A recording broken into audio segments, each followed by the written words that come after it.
Dans la grande histoire de l'entrepreneuriat français, certaines histoires résonnent avec une force particulière. Des récits qui ne commencent pas dans les bureaux dorés de Paris, mais dans les ateliers modestes d'artisans. L'histoire de Franck Provost est l'une de ces épopées. Quand on parle de coiffure en France, et même à travers le monde, son nom apparaît non seulement comme une marque, mais comme un symbole d'élégance accessible. Il a débuté avec les outils simples et honnêtes d'un métier, une paire de ciseaux, un peigne, et un désir inébranlable de rendre les gens beaux et confiants. Son histoire parle à tout le monde. Tout a commencé dans la petite ville du Lude, en Sarthe, où un jeune homme a fait ses premiers pas. Il n'est pas né dans une dynastie de stylistes, son chemin fut celui de l'apprentissage, une voie traditionnelle. Il a appris les gestes fondamentaux, les angles précis d'une coupe, l'art délicat d'écouter les désirs d'une cliente. Il balayait les sols, il lavait les cheveux, il observait les maîtres coiffeurs au travail. Vous voyez, il a compris très tôt que la coiffure était plus qu'une simple compétence technique. C'était un service, un moment de connexion humaine, un art dédié à renforcer la confiance des autres. Cette période formatrice lui a inculqué un profond respect pour le travail. Ce fut une période de discipline et d'aspiration tranquille. Chaque coup de ciseau était une leçon, chaque conversation une étude de marché. Il n'apprenait pas seulement à couper les cheveux, il apprenait à lire les gens, à comprendre leur vie quotidienne, leurs espoirs, et les petites façons dont une bonne coupe de cheveux pouvait faire une différence significative. Il a développé une philosophie qui deviendrait la pierre angulaire de son futur empire.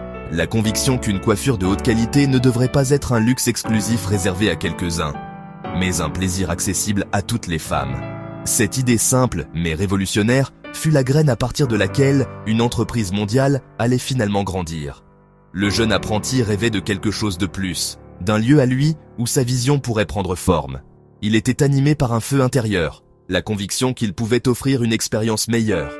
Il voyait le potentiel d'un salon, qui n'était pas seulement un endroit pour se faire couper les cheveux.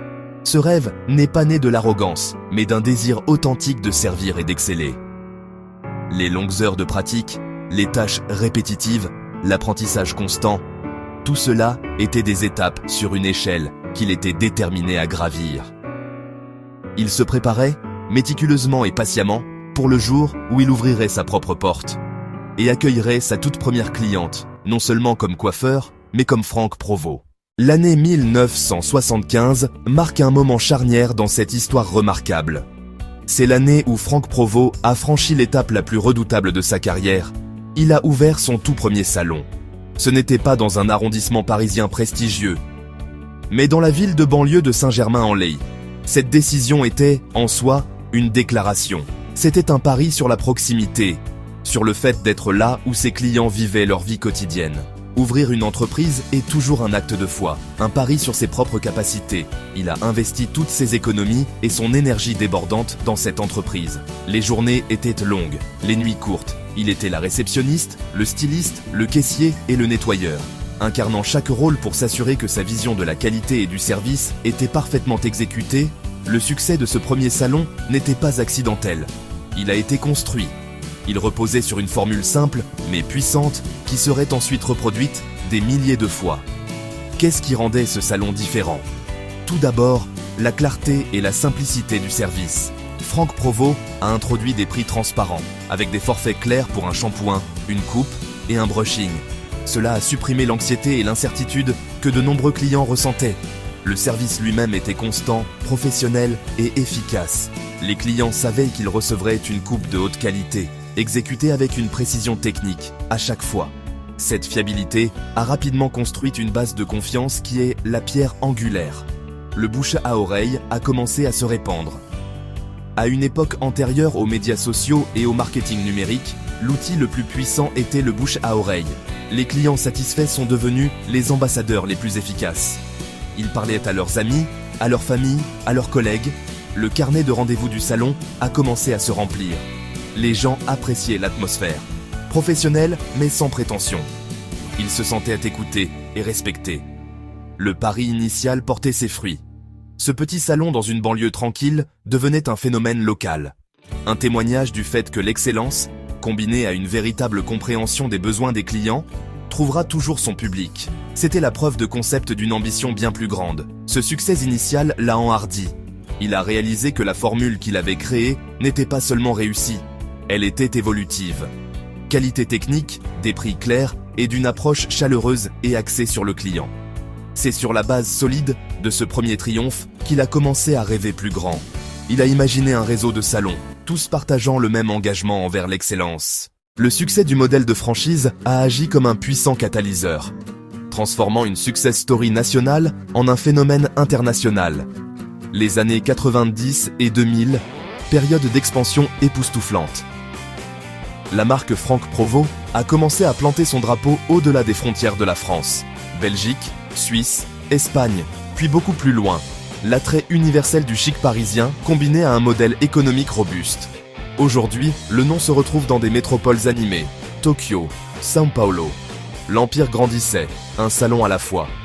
L'expansion ne se limitait pas à ouvrir plus de salons Franck Provost.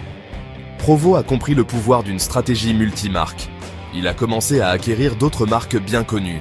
Jean-Louis David, Saint-Algue, Fabio Salsa.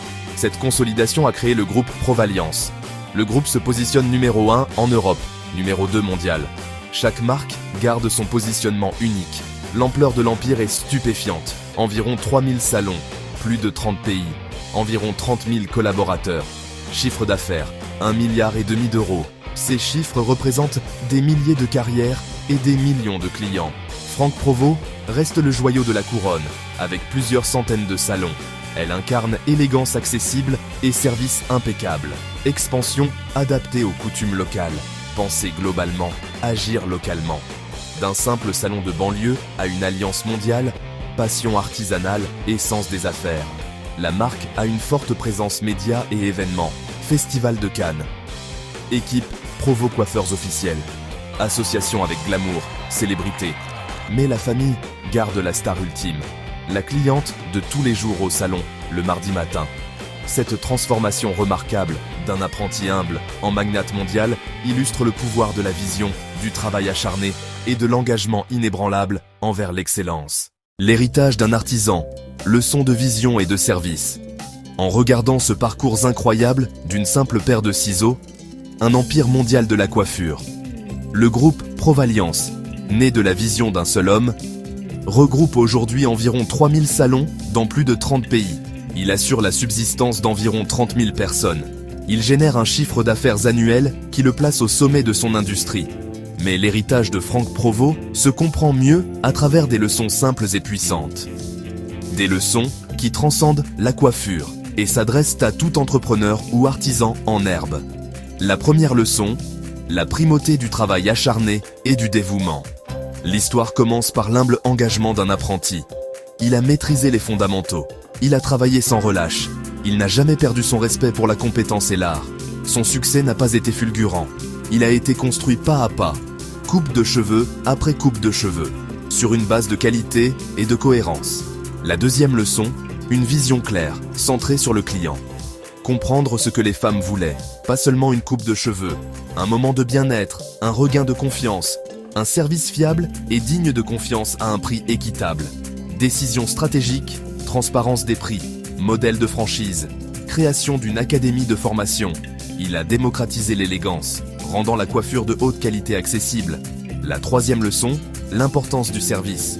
C'est avant tout une histoire de connexion humaine, accueil chaleureux à la porte, consultation attentive dans le fauteuil. Toute l'expérience vise à faire sentir le client valorisé. Le sourire dans le miroir est la mesure ultime du succès. Les chiffres sont impressionnants, la portée mondiale vaste. Mais le cœur de l'empire reste ce moment simple et satisfaisant.